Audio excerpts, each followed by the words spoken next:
Welcome to Netanji online classes. We'll be continuing with the lesson Microorganisms, Story of Microorganisms, Part 1. In that previously we have seen how to observe the bacteria, how to observe the fungi, ఫంగైని ఎలాగ observe చేయాలి, బ్యాక్టీరియాని పెరుగులో బ్యాక్టీరియాని ఎలాగ observe చేయాలి అనేది మనం last క్లాస్లో చూసాం.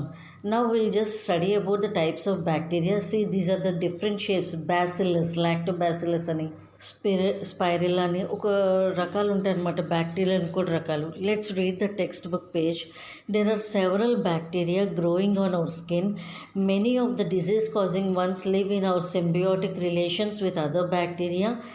There are different kinds of bacteria in our intestine which are useful in digestion. So bacteria, there are several bacteria. బ్యాక్టీరియాలోని చాలా రకాలు ఉన్నాయి. బ్యాక్టీరియా మన స్కిన్ మీద కూడా ఒక రకమైన బ్యాక్టీరియా ఉంటుంది. Few are harmful and few are unharmful. అంటే మనకి హాని చేసే బ్యాక్టీరియా ఉంటుంది, హాని చెయ్యని బ్యాక్టీరియా ఉంటుంది. There are different types of bacteria. మన ఇంటెస్టైన్ పేగుల్లో కూడా ఒక రకమైన బ్యాక్టీరియా ఉంటుంది. కొన్ని బ్యాక్టీరియాలు ఏంటంటే మనకి డైజెషన్ హెల్ప్ చేస్తాయి. అంటే అరుగుదల, మనం ఏదైతే తింటున్నామో అది అరుగుదలకి అంటే డైజెషన్ చేయడానికి ఆ బ్యాక్టీరియా హెల్ప్ చేస్తుంది. Bacteria found everywhere and there are over 1000 types of them in soil. Bacteria అనేది ప్రతి చోట ఉంది. మన మీద, మన స్కిన్ మీద, మన లోపల, లేదా గాలిలో, లేదా నీటిలో, లేదా మట్టిలో, ఎక్కడ చూసినా బ్యాక్టీరియా అనేది ప్రతి చోట అనేది ఉంటుంది. Recently 2 types of bacteria in 1997 Heide and Schulz discovered a biggest bacteria. So Heide and Schulz అంటే బ్యాక్టీరియా రకాల్లోనే ఒక పెద్ద బ్యాక్టీరియాని కనిపెట్టారనమాట. దాని పేరేంటి? Thiomargarita namibiensis found in coastal waters of Namibia. అంటే ఇది ఒక రకమైన బ్యాక్టీరియా, థయోమార్గ్రేటా నంబియానిస్. సో దాని పొడవు ఎంత ఉంటుంది? 0.75 mm. సో బ్యాక్టీరియా ఒక type of micro organism. Okay, bacteria అనేది ఒక టైప్ ఆఫ్ మైక్రో ఆర్గనిజం. అది మన స్కిన్ మీద కానీ, లోపల కానీ, లేదా సాయిల్లో కానీ, వాటర్లో కానీ, ఎయిర్లో కానీ ఎక్కడైనా ఉండొచ్చు. బ్యాక్టీరియాలోనే డిఫరెంట్ షేప్స్ ఉంటాయి, డిఫరెంట్ టైప్స్ ఉంటాయి. ఫ్యూ హార్మ్ఫుల్, హాని చేసే ఉంటాయి, హాని చెయ్యనివి కూడా ఉంటాయి. So will continue.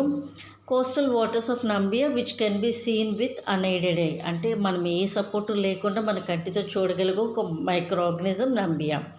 Now this one, ఇక్కడ మీరు పిక్చర్ ఏదైతే చూస్తున్నారో అది ఆల్గే అంటారు. అంటే పాచి, నాచు అంటారు చూడండి, అది. ఇక్కడ కూడా చూస్తారు గచ్చు మీద, ఫ్లోర్ మీద.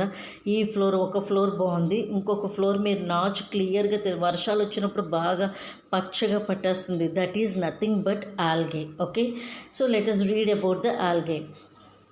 Very often to observe the greenish ponds. So it is greenish because of the growth of algae and other plants which grow in water. అంటే నీటిలో కూడా నాచులా పెరుగుతూ ఉంటాయి, నేల మీద కూడా వర్షాలకి నాచులా పట్టేస్తుంది. We can see some of the algae like chara, spirogyra etc. with unaided eye. But most of the algae present in water are microscopic. అంటే మన డైరెక్ట్ కళ్ళతోటి కొన్ని రకాల ఆల్గే మనం చూడగలం. ఏంటి ఆ రకాలు? Chara and Spirogyra. Chara CHARA, Chara and Spirogyra SPIROGYRA, Spirogyra. ఈ 2 రకాల మైక్రో ఆర్గనిజమ్స్ అంటే ఆల్గేని మనం కంటితో చూడగలం. కానీ ఏవైతే మనం కంటితో చూడలేమో, which we can't see with our eye, only we can see with our through microscope only, those are present in water. కొన్ని ఆల్గే ఏవైతే నీటిలో ఉంటాయో ఆ ఆల్గేని మనం కంటితో చూడలేము అనమాట, మైక్రోస్కోప్లో మాత్రమే చూడగలం. They can be observed only through microscope. Let us collect pond water or water from the tanks with a bit of greenish scrapings to observe some of the micro algae growing in water. Let us do the following activity. ఇది already మీరు ఇందాక ఫంగైకి last క్లాస్లో మీకు already activity చూపించారు. So for algae కూడా మనకు fungi లాగే పాండ్ నుంచి వాటర్ కలెక్ట్ చేసుకుంటే ఆ పాండ్ వాటర్లో మనకు ఆల్గే అనేది శాంపిల్స్ కనిపిస్తాయి. So algae, to observe algae we have to collect a pond water sample and take a few drops, put it on the slide, place a cover slip and observe under the microscope. Okay, clear? So now let us read the activity 4, what it is. Select few strands or some part of scrapings that have small ring-like, spring-like bodies. Take 1 or 2 bodies of collected greenish pond water. అంటే పచ్చగా ఇదిగో పైన అంతా కూడా water చెరువుల మీద నాచు పట్టేస్తుంది చూడండి, అది algae. So to observe this algae you can collect that greenish colour pond water. గ్రీన్గా ఉన్న ఈ పాండ్ వాటర్ని మీరు కలెక్ట్ చేసి మైక్రోస్కోప్లో చూస్తే మీకు ఆల్గే అనేది కనిపిస్తుంది. Different types of algae. Now let us see slip through and observing protozoa. This is protozoa. మీరు ఇక్కడ పిక్చర్లో చూస్తుంది ప్రోటోజోవా తాలూకా sample. The other group of microorganisms is protozoa. They are at another group of microorganisms present in water and soil. Let us do the following activity to observe. To grow protozoa, soak hay in pond water to prepare a decoction of hay. After 3 to 4 days, take a drop of water and observe it under the microscope. Protozoa కూడా ఒక రకమైన micro ఆర్గనిజమే. దాన్ని మీరు observe చేయాలి అంటే మీరు గడ్డిని తీసుకుని, ఒక చెరువు నీళ్ళు తీసుకుని ఆ చెరువు నీటిలో ఆ గడ్డిని ఒక 3 to 4 days ఉంచాలి. మన గడ్డి ఆవులు గేదెలు తినే ఎండుగడ్డి ఉంటుంది చూడండి, అలాంటి ఎండుగడ్డిని తీసుకోవాలి. సో ఎండుగడ్డిని అంటే గోల్డెన్ కలర్లో ఉండే గ్రాస్ ఉంటుంది చూడండి, ఎండిపోయిన గడ్డి, ఆ గడ్డిని తీసుకొని చెరువు నీళ్లు కొన్ని తీసుకుని దాంట్లో ఆ గడ్డిని పెట్టి ఒక 3 to 4 days అలా వదిలేస్తే తర్వాత దాంట్లో మైక్రో ఆర్గనిజమ్స్ పుడతాయి. మనమైనా సరే ఇప్పుడు సరిగ్గా వాటర్ అనేది సరిగ్గా మురికి నీళ్ళు తాగేసామనుకోండి, మన బాడీలో మైక్రో ఆర్గనిజమ్స్ పడతాయా లేదా? అలాగే గడ్డిని కూడా 3 to 4 days ఒక చెరువు నీటిలో ఉంచితే మైక్రో ఆర్గనిజమ్స్ పడతాయి. దాని నుంచి వాటర్ శాంపిల్ తీసుకుని మైక్రోస్కోప్లో అబ్జర్వ్ చేస్తే మీకు ప్రోటోజోవా అనేది ఇలా కనిపిస్తాయి. So these are the different types of protozoas. ఈ పిక్చర్ ఏదైతే మీరు ఇప్పటివరకు చూసారో. Okay, clear? Now let us read about column microarthropods. Arthropod అంటే ఏంటి? The organisms that are having the jointed legs. అంటే జాయింటెడ్ లెగ్స్ అంటే మీకు స్పైడర్ చూసారు, బొద్దింకని చూసారు, cockroach. So the organisms that are having jointed legs are called as arthropods. ఏవైతే spider, mosquito లేదా కాక్రోచ్ ఇలాంటివి ఇక్కడ కూడా మీరు పిక్చర్లో చూడొచ్చు. ప్రతి పురుగుకి జాయింటెడ్ లెగ్స్ ఉంటాయి. అంటే కాళ్ళు చర్మం లోపల నుంచి స్టార్ట్ అవుతాయి. ఇటొక 3 కాళ్ళు, అటొక 3 కాళ్ళు, లేదా 6, ఇటొక 6, ఇటొక 6. ఎక్కడ స్టమక్ పోర్షన్ దగ్గర నుంచి జాయిన్ అయ్యి స్టార్ట్ అవుతాయి. అందుకనే ఇలాగ వాటిని ఆర్థ్రోపోడ్స్ అంటాం. మైక్రో ఆర్థ్రోపోడ్స్ అంటే మనకి కంటికి కనిపించిన చాలా చిన్ని పురుగులు. మన దుప్పట్లు ఉంటాయి అంటారు, దుప్పట్ల మీద లేదా తలగడ్ల మీద అప్పుడప్పుడు చిన్న పురుగులు కనిపిస్తాయి చూడండి, అలాంటివన్నిటిని కూడా మనం మైక్రో ఆర్థ్రోపోడ్స్ అనొచ్చు. Some micro arthropods are very important for the soil. They help in increasing soil fertility by decomposing the biomass. కొన్ని మైక్రో ఆర్థ్రోపోడ్స్ ఏంటంటే సాయిల్కి చాలా అవసరం. ఎందుకంటే మట్టిలో పడిన చెత్తని కానీ ఏదైనా జంతువులు, పురుగులు చనిపోయి పడిపోతుంటే చూడండి మట్టిలోని, లేదా చెట్టుల తాలూకా పువ్వులు లేదా కాయలు అవి కూడా కుళ్ళిపోయి పడిపోతాయి చూడండి. వాటిని చిన్ని ముక్కల కింద చేసి మట్టిలో కలిపేయడానికి, మట్టి దానివల్ల ఇంకా కాల్షియం పరంగా, న్యూట్రియన్స్ పరంగా ఇంకా స్ట్రాంగ్ అవుతుంది. వాటికి ఏవి హెల్ప్ చేస్తుంది? ఈ మైక్రో ఆర్థ్రోపోడ్సే. These micro arthropods acts on the waste present in the soil and increases the soil fertility. అంటే సారత్వం అంటారు చూడండి, ఎరువులా తయారు చేస్తాయి. మట్టిని మొక్కలకు ఉపయోగపడే ఎరువులా తయారు చేయడానికి వీటిలో కొన్ని మైక్రో ఆర్థ్రోపోడ్స్ ఉపయోగపడతాయి అని చెప్తున్నారు అనమాట. Okay, now let us see. So bigger compounds, these are to be found on skin. మన కంటి మీద, ఐలిడ్స్ అంటే కనురెప్పల మీద కూడా కనిపిస్తూ ఉంటాయి. బెడ్డింగ్స్, రగ్స్, మన దుప్పట్ల మీద, పరుపుల మీద కూడా ఉంటాయి.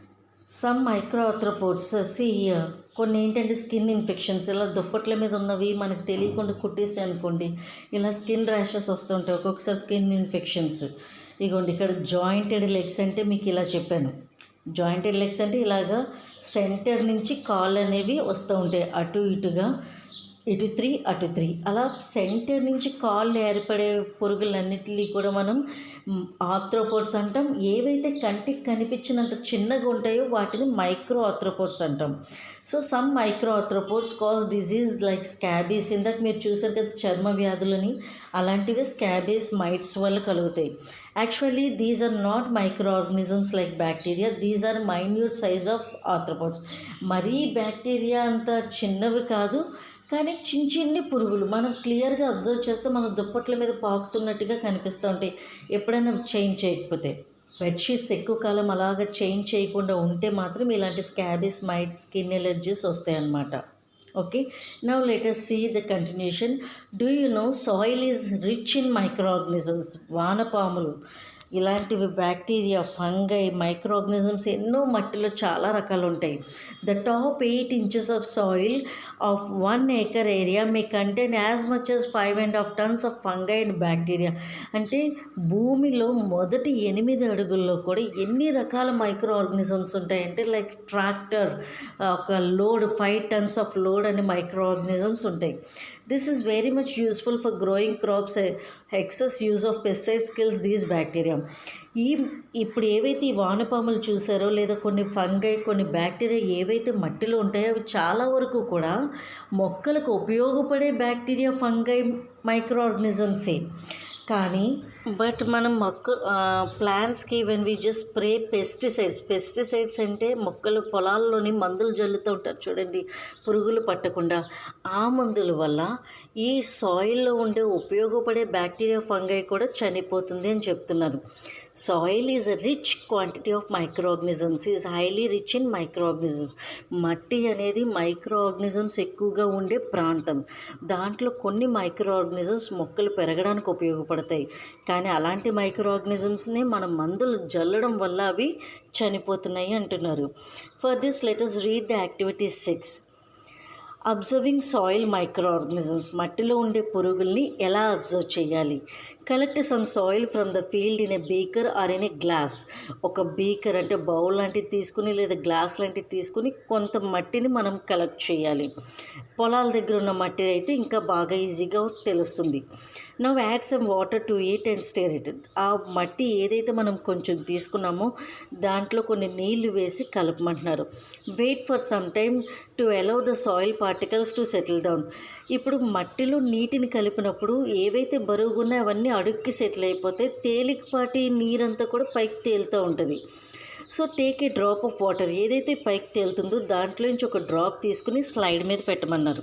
సో సాయిల్ని తీసుకున్నాం, వాటర్ మిక్స్ చేసాం, ఏదైతే అడుగుకి వెళ్ళిపోయిందో అది కాకుండా పైన తేలుతున్న నీరుని మాత్రమే ఒక డ్రాప్ తీసుకుని స్లైడ్ మీద పెట్టి కవర్ స్లిప్ పెట్టి దాన్ని మైక్రోస్కోప్లో చూస్తాం. Take the help of the figures given in the chapter for observation. మీకు ఇంతకుముందు చాప్టర్ స్టార్టింగ్లో పిక్చర్స్ ఇచ్చారు చూడండి, అందులో మీరు పిక్చర్స్ బట్టి బ్యాక్టీరియా ఇలాగ ఉండొచ్చు, ఫంగై ఇలాగ ఉండొచ్చు అని మీరు గెస్ చేయొచ్చు. So from the above activities you would be able to understand how diversified are microorganisms. అంటే మీరు ఇప్పటివరకు చూసిన లెసన్ అంతట్లోని మీకు అర్థమయ్యి ఉంటుంది మైక్రో ఆర్గనిజమ్స్ అన్న తర్వాత ఎన్నో రకాలుగా ఉంటాయి. దాంట్లో చాలా వెరైటీస్ ఆఫ్ మైక్రో ఆర్గనిజమ్స్ ఉంటాయి. So you can also appreciate the fact that this is another amazing world. ఇది ఒక రెండో ప్రపంచం లాంటిది, అంటే మైక్రోబియల్ వరల్డ్. అంటే మన కంటికి కనిపించిన ఒక మైక్రోబియల్ ప్రపంచం, మైక్రో ఆర్గనిజమ్స్ ప్రపంచం అనేది ఉంది. మనతో పాటు మన చుట్టూ కూడా మైక్రో ఆర్గనిజమ్స్ ఉంటాయి. దేనివల్ల ఇప్పుడు కరోనా అనేది హాని చేస్తుంది, కానీ కొన్ని బ్యాక్టీరియా మనకి హాని చేయవు, మనకు ఉపయోగపడతాయి.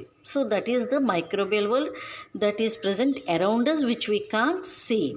ఓకే, సాయిల్ మైక్రో ఆర్గనిజమ్స్ గురించి మీకు ఒక వీడియో క్లిప్ అటాచ్ చేశాను. అసలు వేరుల దగ్గర నుంచి పురుగులు అనేవి ఎలా ఉపయోగపడతాయి అనేది చూడండి. Try to understand the video by listening it clearly. నేను హోంవర్క్ అనేది if possible I attach to this video or I post it in WhatsApp group. By the year 2050, about 2 billion more people may live on planet Earth than do today.